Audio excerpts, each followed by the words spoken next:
Você está no canal da PS Vídeo Aulas, eu estou aqui com o engenheiro Diego Dantas.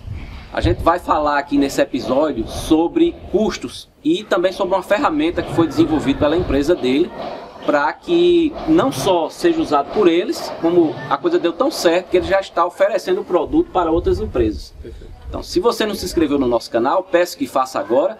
Isso ajudará cada vez mais que o nosso canal possa crescer e oferecer um conteúdo diversificado e de qualidade a você.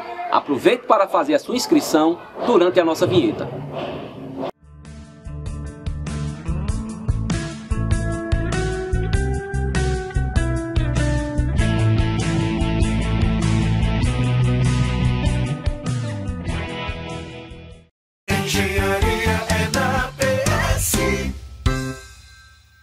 Estamos aqui de volta com o engenheiro Diego, que vai fazer aqui para vocês uma explanação sobre os direcionamentos de uma empresa para atuar no mercado num certo nicho, não é isso? Perfeito. Hoje eu atuo como gestor de uma construtora aqui em João Pessoa e a gente percebeu a necessidade no ramo de incorporação de ter uma análise mais precisa no estudo de viabilidade de empreendimentos imobiliários. O que é que a gente nota como dificuldade?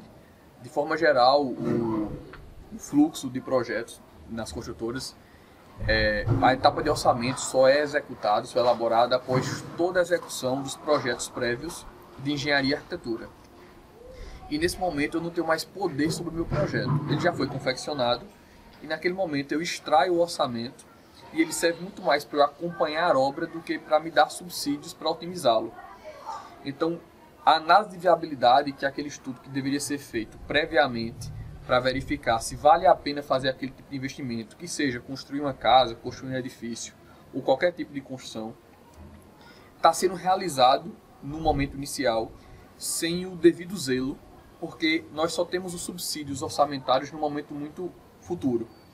O que a gente está propondo, através da análise tridimensional de custos, que é a ferramenta que a gente desenvolveu, é fazer uma análise de viabilidade com parâmetros volumétricos do empreendimento, ou seja, nós vamos extrair, ainda na fase de desenvolvimento do projeto arquitetônico, dados como densidade de parede, densidade de fachada, forma do empreendimento, altura do pé direito, tipo de estrutura e assim por diante, que subsidiam a definição dos custos reais do empreendimento e faz com que você, construtor ou incorporador, investidor, tenha noção no momento inicial, com muito maior precisão, de quanto vai custar a sua obra. E, consequentemente, você tenha uma ideia de qual tipo de retorno econômico-financeiro você consiga ter. Pelo que eu entendi, vocês vão elencar assim, aqueles itens mais relevantes para compor um custo mais aproximado, mesmo sem ter ainda, vamos dizer assim, todos os subsídios necessários. Isso, perfeitamente. O que acontece é o seguinte: quando eu faço meu orçamento analítico, eu tenho todos os projetos de engenharia e arquitetura. Só que nós percebemos que existiam algumas falhas nesses levantamentos e tentamos corrigir. Que falhas são essas? Por exemplo, como é que a gente quantifica quanto vai gastar na execução de piso cerâmico? A gente faz levantamento do primeiro pavimento vezes 20 andares, por exemplo. Mas na realidade a gente sabe que o 20º pavimento ele é muito mais custoso que o primeiro, porque eu tenho um custo de logística e transporte de material e mão de obra que impacta no meu orçamento final. E muitas vezes isso não é analisado no orçamento analítico.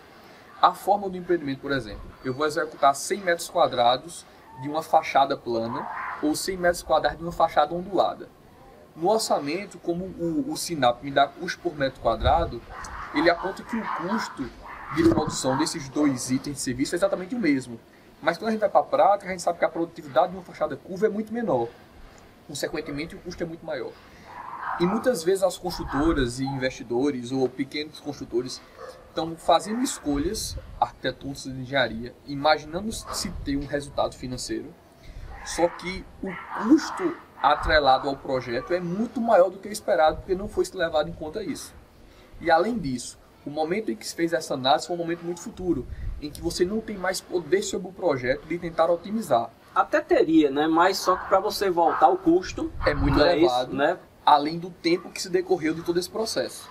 Então, o que a gente tenta, professor Paulo, é propor no momento inicial de desenvolvimento do projeto que seja feito o acompanhamento em paralelo dos custos atrelados às definições arquitetônicas e engenharia. Porque aí, nesse caso, ele já pode voltar naquela etapa mesmo ali. Então, não vamos por aqui não, porque o custo vai ser muito alto. Isso. E vai inviabilizar. Porque, de repente, você tem um custo máximo a ser atingido. Perfeito. Não é isso? Com base numa estimativa que eu quero ter de retorno financeiro, e eu não posso sobrepor aquele custo. A questão é, muitas vezes surge a discussão de, então o que você quer fazer é restringir as possibilidades do arquiteto. Não, não é isso, de forma nenhuma. É só que a gente sabe que as definições arquitetônicas de engenharia mais arrojadas geram custos. E influencia diretamente, né, na decisão, vamos dizer assim, final de quem vai fazer o empreendimento. Perfeito. E além disso, só se é necessário, ou só é interessante, melhor dizendo, se fazer uma arquitetura mais arrojada e uma engenharia também mais arrojada, quando se percebe que o cliente percebe aquilo como valor agregado e paga por aquele serviço e aquele valor. Muitas vezes o que está acontecendo é que nós entregamos produtos excelentes ou com diferenciação técnica e arquitetônica, mas o público-alvo para o qual ele é destinado não percebe aquilo como diferença. E o que acontece é que, como eu não percebo aquilo como valor agregado, ou eu não tenho condição de pagar por aquilo, meu empreendimento se inviabiliza. Eu tenho até um exemplo que eu acho que você já deve ter pesquisado na internet, né? Prédios, às vezes, muito sofisticados que não conseguiram vender. Simplesmente esses prédios não estavam fora do valor de mercado, apesar de toda a sofisticação, mas eles ficaram sem comprador. Perfeito, é exatamente isso. Então o que a gente propõe é que estude-se primeiramente em que nicho de mercado você vai atuar, para verificar o que é que o seu público consumidor, pelo que é que seu público consumidor topa pagar. Então eu topo pagar por uma diferenciação arquitetônica, eu topo pagar por um pé direito duplo, ou por um vidro duplo e assim por diante, por uma esquadria diferenciada ou não. E isso pode agregar para o consumidor final, né? Certamente. Eu mesmo tenho obras que eu já tenho visto aí, que eles investiram bastante no isolamento acústico. Até porque a edificação ficava num local onde tinham muitas festas na cidade. Então isso também é importante, porque quem vai morar nesse local, aquilo termina sendo nem um luxo, seria até uma necessidade. Isso. Não é? A grande questão é que o incorporador, o construtor, ela tem que perceber qual é o impacto dessa definição do isolamento acústico no momento inicial e verificar se colocando esse serviço dentro do orçamento, ele consegue ter uma margem que ele considera interessante. O que não pode acontecer é não se fazer essa análise no momento que se deve e só perceber esse custo muito mais na frente. Mas a gente tem outro problema, que é a questão das normas, né, para obedecer. Porque a norma do desempenho, ela veio justamente para garantir que o consumidor tenha essas benesses, vamos dizer assim, na construção, mas não num nível tão alto, né? Porque acredito que seja isso. Isso, né? Não, vamos lá. Do ponto de vista de norma, a gente entende que a norma tem que ser seguida e ponto. Então, não é questão nem de ser direito do consumidor.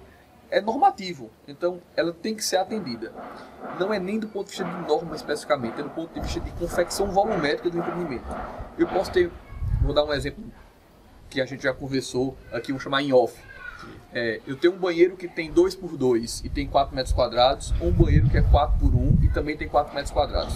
De forma geral, a gente estima, num orçamento prévio para análise de viabilidade, que o custo de produção desses dois ambientes é exatamente o mesmo, porque eles têm 4 metros quadrados. Entretanto, quando eu vou executar, eu sei que o primeiro tem 8 metros lineares de parede, 8 metros de perímetro, enquanto o segundo tem 10 metros lineares. Isso faz com que eu tenha 25% a mais de custo de alvenaria, de chapisco, de reboco e de revestimento cerâmico. Quando isso não é levado em conta no momento inicial, muitas vezes se faz uma conta de análise de viabilidade considerando um número médio, como o CUB, por exemplo, que me leva a uma diretriz que não é a realidade. E isso faz com que orçamentos estimativos no momento inicial e analíticos variem 30%, 40%. E tem outra característica também, se você vai fazer uma obra onde vão ser multiplicados por várias vezes, né? Isso se repete indefinidamente. É um conjunto habitacional, uma edificação de várias unidades. Isso, então o que a gente propõe com a ATC, consultoria, que faz análise tridimensional de custos, é entregar às construtoras incorporadoras uma análise dos custos de maneira mais precisa no momento inicial, para que eles verifiquem se a rentabilidade desejada do empreendimento atende às necessidades. E caso não se atenda, que eles tenham o poder de tentar otimizar esses parâmetros para viabilizar o empreendimento. E esse software de vocês está em que plataforma? Como é que ele está sendo disponibilizado? Não, hoje a gente presta como consultoria, eu não divulgo o software. Certo. O software vocês têm como ferramenta para fazer da empresa, para fazer esse tipo de análise. Perfeito. Certo. Então, gente, não tem o software disponível, mas vocês podem contratar a empresa e eles vão fazer esse trabalho para vocês. É isso? Tudo isso surgiu porque a gente atuava no programa Minha Casa Minha Vida, nós migramos para a área de incorporação e durante essa migração a gente se viu na necessidade de não entrar no mercado como todo mundo, a gente queria ter um diferencial. E aí passei a estudar de forma mais profunda essa análise de custos. Então veja, gente, como é importante, né, você aprender com o próprio trabalho. Perfeito. E também, se você puder utilizar a expertise de outras empresas, como é o caso aqui que ele está já que ele desenvolveu, ele está se propondo também a ajudar as empresas a pularem essa etapa. Não é isso? Perfeitamente. A realizar lucros que de fato sejam interessantes e que permitam a prosperidade da empresa. Porque o que a gente, de forma geral, eu conversei com diversos construtores, João Pessoa, Recife, Natal, a gente tem algumas parcerias. Como dado a ser informado, Tiago Real, ele é proprietário de uma construção chamada Porto Engenharia, em Recife. Ele deu entrevista para a revista Edificar em que ele afirmou que, conversando com um consultor de Recife, o mesmo havia relatado que a cada 10 empreendimentos lançados em Recife, 3 davam lucro, 2 prejuízos e 5 empatavam. Isso é um número alarmante. E acaba que a gente percebe isso como sendo realidade de mercado. Que a gente conversando com os construtores de uma pessoa, muitos dizem, não, minha obra empatou, eu não tive retorno financeiro nesse empreendimento. E muitas vezes não se dá por uma má gestão, e a gente entende muitas vezes que não foi bem gerida a obra, não comprei bem. Muitas vezes foi nas definições iniciais de projeto, que muitas vezes são desvalorizadas, para a gente acelerar o processo produtivo, ou seja, falta planejamento. O impacto disso é muito grande no resultado. Então a gente deve parar e pensar realmente no processo produtivo. Se planejar realmente, definir desde o início o impacto de cada decisão daquela. Isso vai fazer com que eu tenha uma minimização do meu risco, que é o que a gente quer entregar ao incorporador e construtor. Continuando, eu gostaria que você desse um subsídio para as pessoas. Como é que você chegou a desenvolver? Quais foram os estudos de caso, né? Assim, de uma forma bem resumida. Então, a ideia da ferramenta é que a gente consiga extrair informações das construtoras quanto a meu custo médio de produção foi tanto para esse tipo de empreendimento. Eu vou utilizar esses dados para calibrar meu modelo matemático e faço uma criação de um modelo específico para essa empresa. Porque isso aqui vai estar inserido nesse modelo aqui, além dos parâmetros volumétricos, os parâmetros de capacidade de gestão da empresa. Então você teria, vamos dizer assim, sementes gerais e você vai fazer também alguma coisa no específico, né? Moldado para a empresa. Muito bacana. De forma que quando ela cria um novo empreendimento, eu tenho uma matriz de dados que me subsidia para definir quanto vai custar o novo empreendimento com base no que ela já gastou e nos parâmetros volumétricos de empreendimentos anteriores. Para confirmar esses dados, a gente contou com o auxílio de várias construtoras em João Pessoa, parceiras, que nos disponibilizaram dados reais de custos de empreendimentos. E o que a gente fez? A gente extraiu os parâmetros volumétricos dos projetos e fez as simulações matemáticas para verificar se os valores gerados na simulação eram compatíveis com a realidade. E a gente viu que o range que a gente entregava sempre estava alcançando o valor real. Nesse momento a gente avalizou o modelo e percebeu que ele de fato estava entregando o valor. E num segundo momento que a gente propõe, quando se for necessário, quando se perceber que o custo está fugindo do que a empresa pode investir, a gente tenta fazer otimizações nos parâmetros volumétricos do empreendimento para reduzir esse custo. Então já houve aqui estudos de caso em que a gente conseguiu reduzir da ordem de 30% o custo médio quadrado privativo de empreendimento. Eu sempre digo, quando eu falo com meus alunos, quando a gente fala de custo, né, que o ideal é no final você fazer a conta, né? Que é realmente quando você vai gastar. Só que eu já trabalhei também com licitação, essa coisa toda, a gente tem que estimar um valor. Isso. E quanto mais a gente tem a condições de estimar esse valor para um valor real, isso. Né, porque distorções sempre vão haver. Sempre vão haver, né? Não é orçamento, é uma previsão. Exatamente. Mas se você utilizar realmente esses conhecimentos que você está falando aí, eu gostaria que você me dissesse se você tem casos reais no caso, que você calibrou o seu modelo. já calibrou o modelo, já foi o resultado gerado, foi compatível com a realidade e hoje a gente tem negociações avançadas com diversas construtoras, não só do estado, como de toda a região Nordeste, para aplicação dessa metodologia. Pois, olha, eu só tenho a agradecer a você, Diego, pelas informações. Espero que você tenha sucesso com essa ferramenta, que cada vez mais você desenvolva, né, os subsídios necessários para cada vez mais chegar mais próximo, né, do valor real. E é isso aí. Eu que agradeço, espero contribuir um pouco aí com os estudantes e profissionais que estão assistindo o vídeo. E resumindo, assim, o intuito do projeto é que a gente consiga reduzir os riscos do empreendimento imobiliário e possivelmente majorar a rentabilidade econômica e financeira do empreendimento, de forma que você construa com os pés no chão. É porque isso é como um casamento, né? Que tem que o construtor ganhar e também o consumidor também receber um bom produto. Perfeito. Né? Então, se isso acontece, é o que é ideal, né? Por um preço justo. Por um preço justo. Né? Um preço honesto. E a gente tem que ter aquela percepção de que o consumidor paga por valor agregado, pelo que ele percebe como valor. Não adianta eu dizer... É o custo-benefício. Também é o custo-benefício. E não adianta eu querer dizer que meu produto é bom se meu público não percebe ele como bom. E muitas vezes meu produto é bom, mas não é o bom para aquele público especificamente, seria bom para outro. Então tem que ser feita uma análise muito mais complexa de viabilidade para que a gente tenha empreendimentos muito mais robustos e com os pés no chão do ponto de vista de retorno financeiro. Ok.